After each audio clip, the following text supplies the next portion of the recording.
Hello dear JEE advance aspirant, सबसे पहले मैं जेई मेन में क्वालिफाई करने के लिए आप लोग को बधाई देता हूं और फिर मैं आज के वीडियो में जेई एडवांस के टिप्स के बारे में बताऊंगा।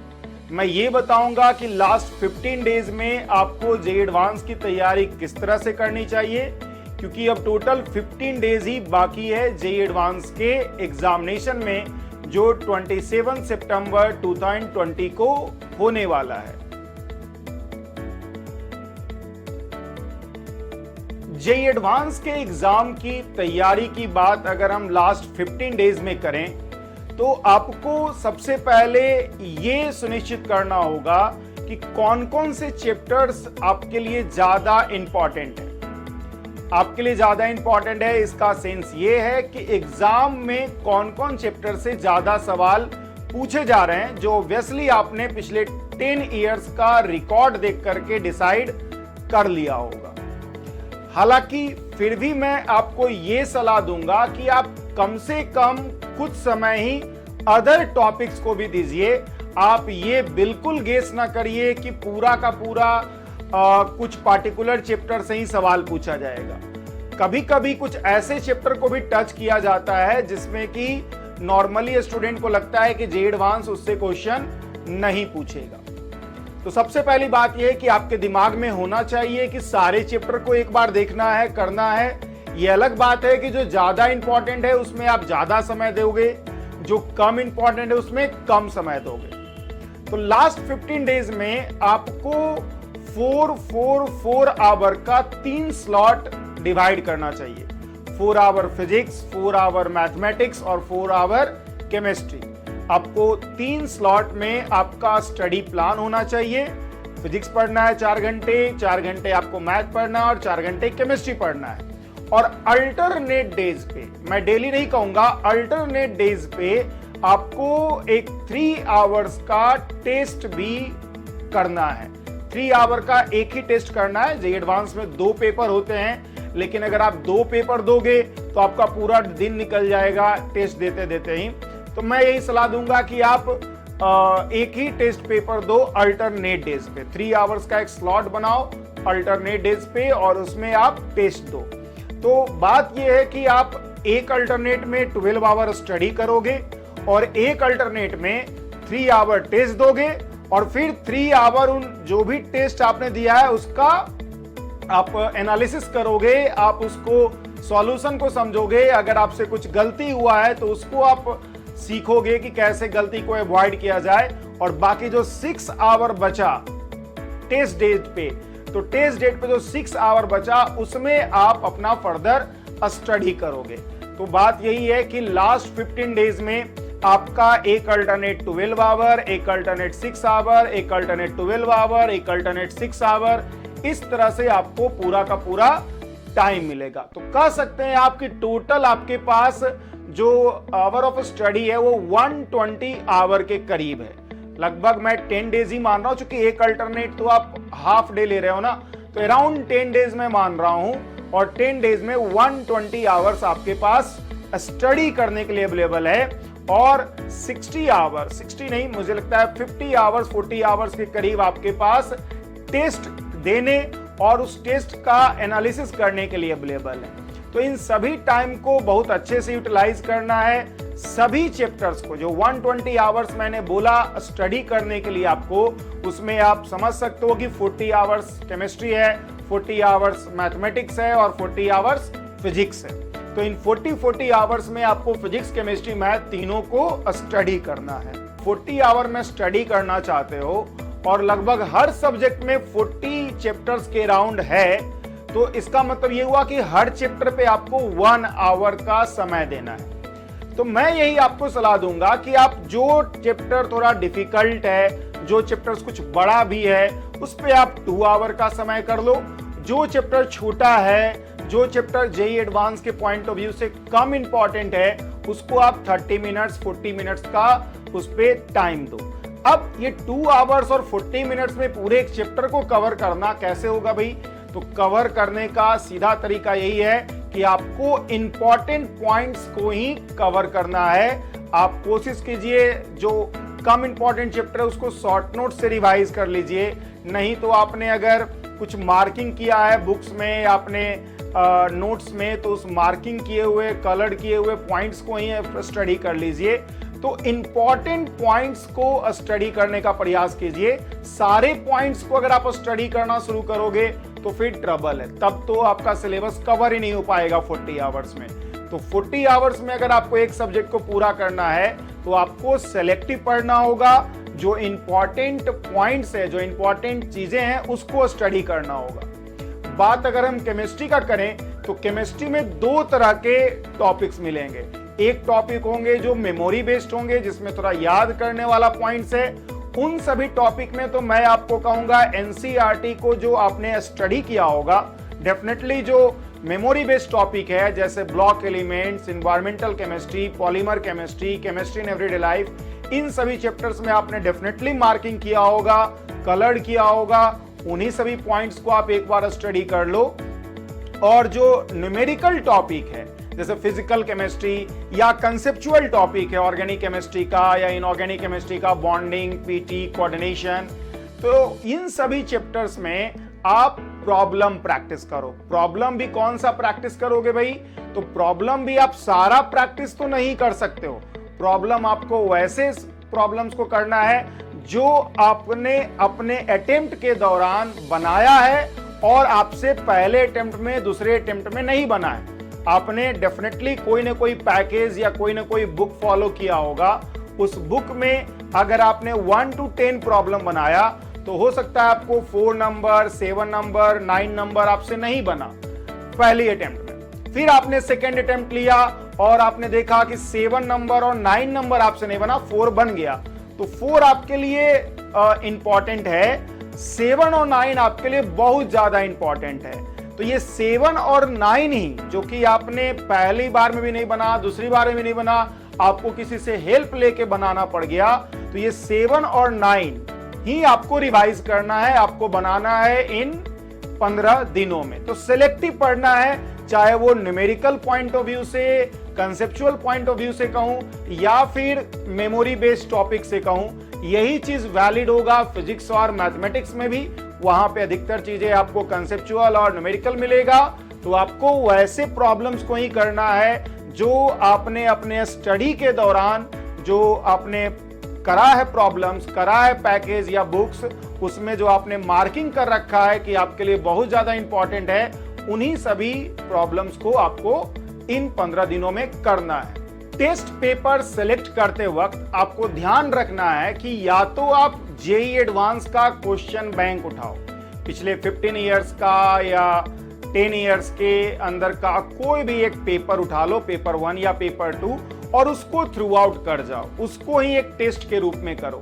अगर आपने उसको बहुत ज्यादा रिगरसली कर लिया है, बहुत सारे स्टूडेंट होते हैं जो अच्छे प्रिपरेशन में कि वो जेईई एडवांस के पेपर को तो कर ही लेते हैं, पिछले 15 साल का बहुत पहले ही कर चुके होते हैं, तो उनके लिए वो टेस्ट पेपर तो बेहतर नहीं हो पाएगा, बिकॉज उन्होंने सारा क्वेश्चन देख रखा है, सारा क्वेश्चन अच्छा उनके लिए देखा हुआ है, तो उनका स्कोर बहुत ज्यादा होगा।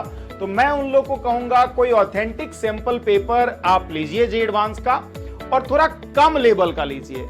नॉर्मली क्या होता है, आप बहुत सारे टेस्ट सीरीज में मैं देखता हूं कि जेईई एडवांस के पेपर को इवन जो जेईई एडवांस का स्टैंडर्ड है उससे भी अपर कर देते हैं। तो ऐसा नहीं होना चाहिए, थोड़ा कम स्टैंडर्ड का। आपने दिया है पहले टेस्ट उस तरह का, अच्छी बात है, लेकिन ये 15 दिनों में, 10 दिनों में मैं यही कहूंगा कि up to JEE advance standard या इवन जेईई एडवांस स्टैंडर्ड से थोड़ा कम लेवल का ही पेपर आप करिए, ताकि आपका स्कोर थोड़ा ठीक रहे।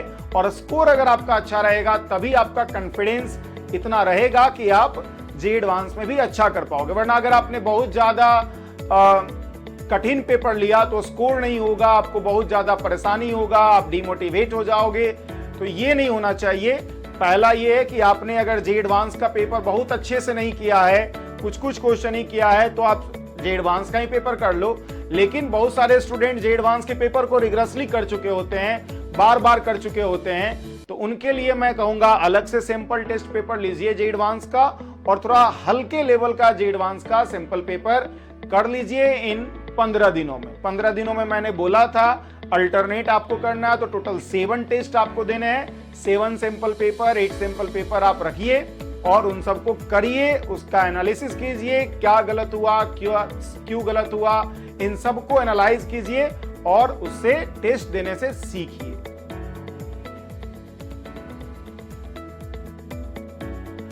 एग्जाम के एक दिन पहले स्टडी प्लान की अगर मैं बात करूं तो आपको एग्जाम के एक दिन पहले कम पढ़ना चाहिए। या तो आप एक सिंपल सा टेस्ट पेपर दे दो, सिंपल पेपर, जो कहने का मतलब है जो आसान हो थोड़ा, और उसमें आपने टेस्ट दिया 3 आवर्स, 3 आवर डिस्कशन कर लिया और एक दो घंटे पढ़ लिया, 8 घंटे तक आपने पढ़ा।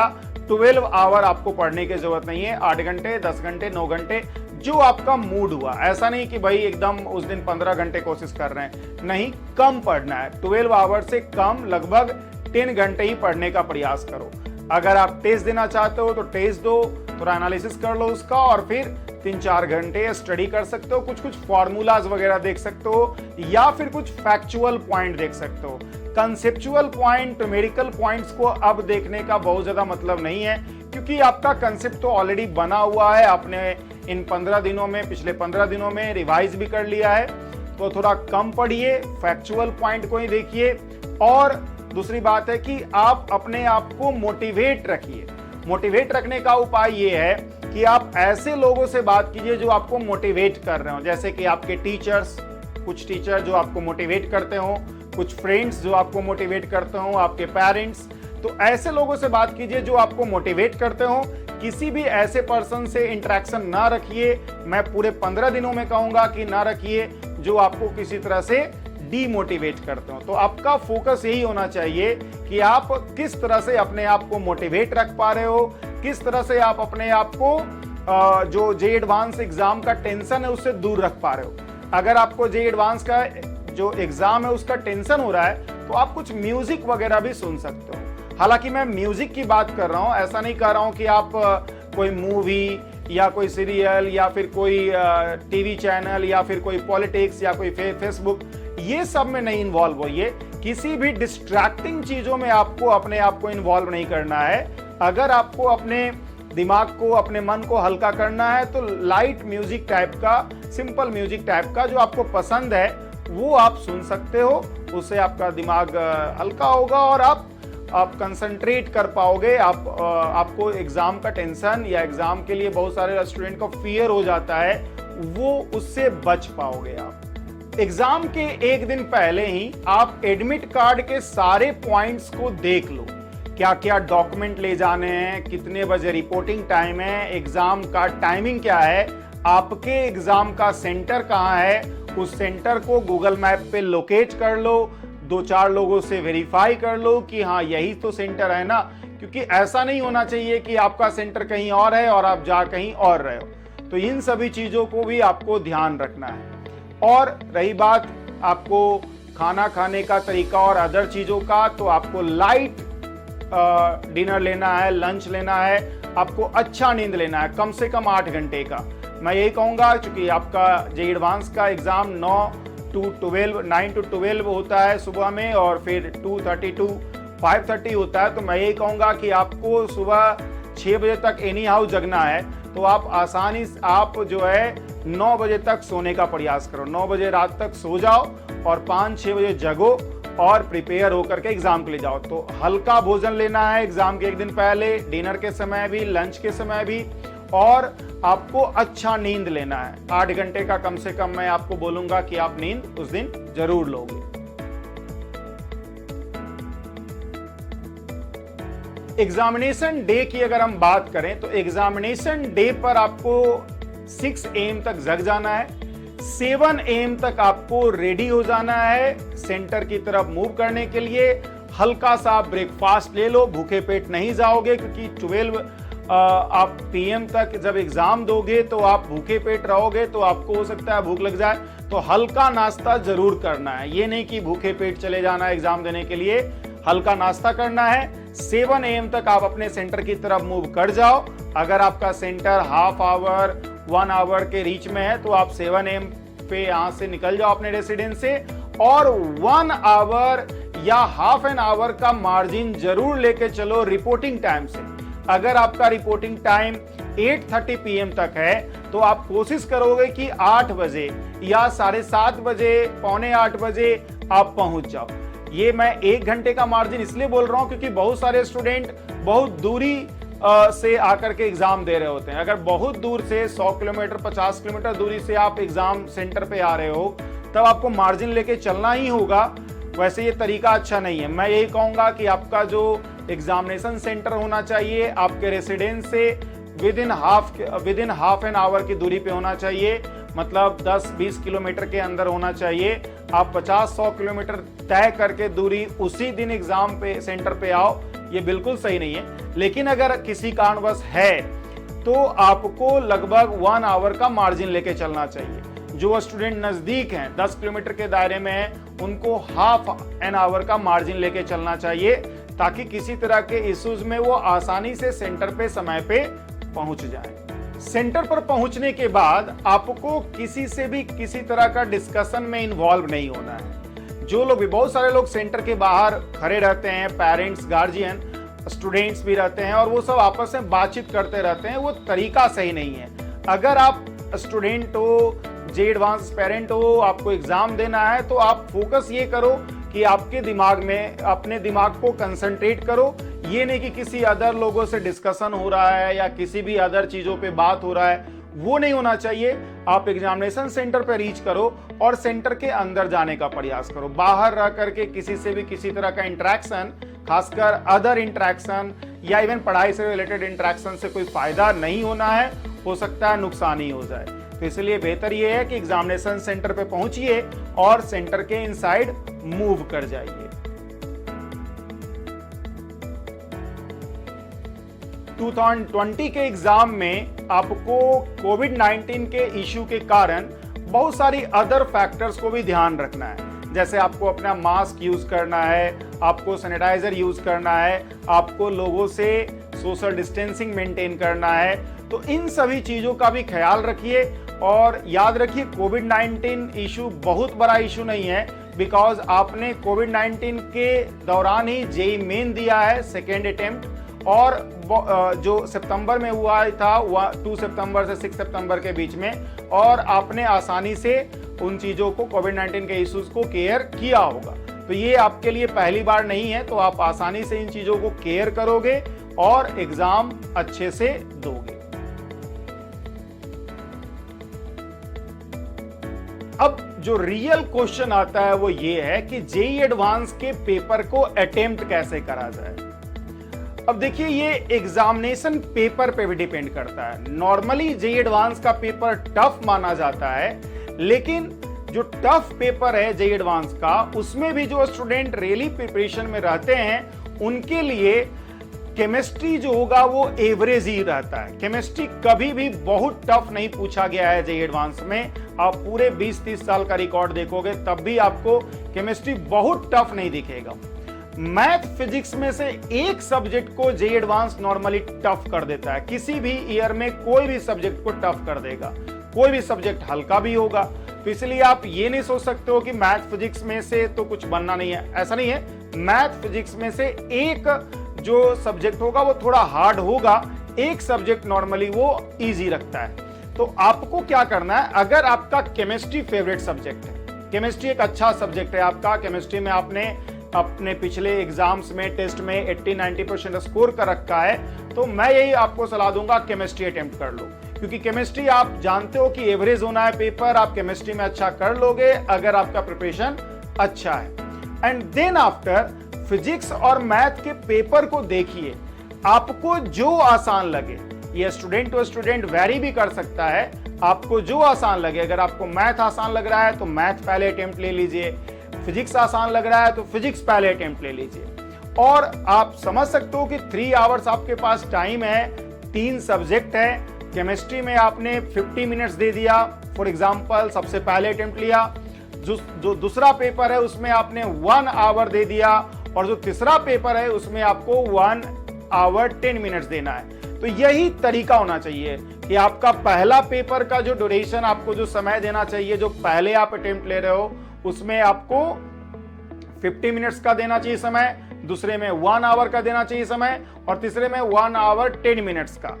ये हमेशा वैलिड है, चाहे आप केमिस्ट्री से अटेम्प्ट लो या मैथ से लो या फिजिक्स से लो, ये आपके preparation level in particular subject पे भी डिपेंड करता है। लेकिन जो टाइमिंग है ना, जो मैंने 50 मिनट्स बोला, 1 आवर बोला, 1 आवर 10 मिनट्स बोला, ये अप्रोक्सीमेटली आपको मेंटेन रखना है। ऐसा नहीं होना चाहिए कि आपने मैथमेटिक्स शुरू किया और पता चला कि 1.5 घंटे 2 घंटे आप मैथमेटिक्स ही बना रहे हो। ये बिल्कुल गलत अप्रोच है कोई भी सब्जेक्ट के लिए, चाहे केमिस्ट्री बना रहे हो या फिजिक्स बना रहे हो पहले, और 1.5-2 घंटे आप पहले सब्जेक्ट में ही। आपको 1 आवर का तीनों स्लॉट रखना है। फर्स्ट जो पेपर आप अटेम्प्ट कर रहे हो उसको थोड़ा कम ड्यूरेशन में रखिए, ताकि कम ड्यूरेशन में ही आप कोशिश, ऑब्वियस सी बात है आप वैसे पेपर को ही पहले अटेम्प्ट कर रहे होंगे जो इसमें आप ज्यादा कॉन्फिडेंस होंगे, तो ऑब्वियस सी बात है कि आप कम ड्यूरेशन में ही ज्यादा स्कोर उसमें कर पाओगे। कम ड्यूरेशन रखने का कारण ये है क्योंकि आप पहले जब कम ड्यूरेशन में ज्यादा मार्क्स ऑब्टेन कर लेते हो तो आपका कॉन्फिडेंस अच्छा हो जाता है। एक तरह से आपका स्टार्ट बेहतर हो रहा है। अगर आपका स्टार्ट बेहतर हो रहा है तो आप एग्जामिनेशन को आसानी से कर पाओगे, आपका आगे एग्जामिनेशन पेपर अच्छा जाएगा। याद रखिए जेईई एडवांस के कुछ क्वेश्चंस आपको हार्ड या लेंदी दिखेंगे, तो कभी भी किसी हार्ड क्वेश्चन में या लेंदी क्वेश्चन में बहुत ज्यादा उलझना नहीं है। आपको अपने ईगो पे कभी नहीं लेना है कि मुझे केमिस्ट्री 100% बनाना है, फिजिक्स 100% बनाना है या मैथमेटिक्स 90% 100% बनाना है। अगर कोई क्वेश्चन बहुत लेंदी लग रहा है तो उसमें 2 मिनट का समय दीजिए क्वेश्चन समझने के लिए, और अगर आपको लग रहा है लेंदी तो आप स्किप कर जाइए। अगर आपने अटेम्प्ट लेना शुरू कर दिया और अटेम्प्ट लेकर के आपको 2-3 मिनट में आपको कुछ नहीं दिख रहा है या नहीं लग रहा है कि बनेगा, तो आप निकलिए वहां से। 5 मिनट से ज्यादा आप किसी भी एक क्वेश्चन पे नहीं दोगे, क्योंकि अगर ऐसा करोगे तो पता चला एक ही क्वेश्चन में आप 10 मिनट 20 मिनट समय दे दिए, आपका पेपर खराब हो जाएगा। तो कभी भी आपको लेंदी क्वेश्चन में नहीं फंसना है, सेलेक्टिव होके बनाना है। जब पेपर हार्ड होता है तो सेलेक्टिव होके बनाया जाता है क्वेश्चंस, और जेईई एडवांस के लिए ये पूरी तरह से ट्रू है कि स्टूडेंट को सिलेक्ट कर करके क्वेश्चंस को बनाना होगा। जो उस स्टूडेंट को आसान लग रहा है उसी को अटेम्प्ट करना होगा। जेईई एडवांस एक लो स्कोरिंग एग्जाम है, मतलब स्टूडेंट का मार्क्स जनरली कम होता है और कम मार्क्स पे ही सिलेक्शन हो जाता है। ऑन एवरेज जो जेईई एडवांस का सिलेक्शन है वो 35 to 40% के अराउंड होता है। कभी कभी तो ऐसा देखा गया है कि 30%, 28% पे भी सिलेक्शन हुआ है। तो 40% से अगर आप आगे हैं तो आपका सिलेक्शन फिक्स है। अगर आप 50% के करीब बना रहे हो तो आप टॉप आईआईटीज में आपको सीट मिल जाएगा। तो इसलिए ये कभी नहीं आपको रहना चाहिए कि भाई आपने 80% क्यों नहीं बनाया, 90% क्यों नहीं बनाया। 50% अगर आपने कर लिया ना, 50-60%, तो आपका जो सीट है आईआईटी में फिक्स है। ऑब्वियस सी बात है, अगर आप ज्यादा करने में सक्षम हैं, आप ज्यादा कैपेबिलिटीज रखते हैं तो आपको करना ही चाहिए, छोड़ने का तो कोई सेंस है नहीं। लेकिन मैं अगर किसी स्टूडेंट का पेपर में बहुत ज्यादा मार्क्स नहीं आ रहा है तो याद रखिए 40% प्लस पे आपका सीट फिक्स हो जाता है, और 50% प्लस पे तो आपको अच्छे आईआईटीज में ब्रांचेस मिल जाएंगे।